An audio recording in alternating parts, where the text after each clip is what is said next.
What does carrying my culture look like?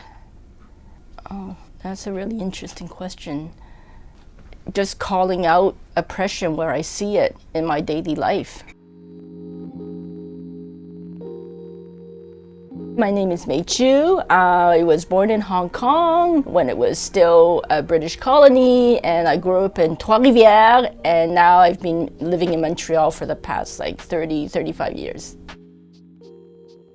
When we think of Chinatown, we often think of the dim sums, the dumplings, the bubble tea. So for you, can you tell me about what's at the heart of Chinatown for you? When you come to Chinatown, you don't feel like an outsider. You feel like you're part of a community.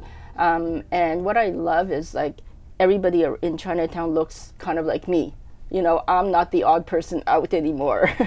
What I notice are the working class people. My son, one of his friends in daycare was a boy whose mom, she raised her son, she fed him, clothed him, educated him based on her very small salary of cleaning toilets. So when you come to dim sum in Chinatown, sometimes I would see her, she's there in the toilet with her brush and she's cleaning. And for me, wow, that is such an expression of a fierce love of a mother. That makes me think a lot about my own parents. They were just always working a lot. They never pushed me to learn more about Chinese culture. Is that something you hear often, and why do you think that is? Well, for me, that in itself is a cultural marker, because I call it good old Chinese pragmatism.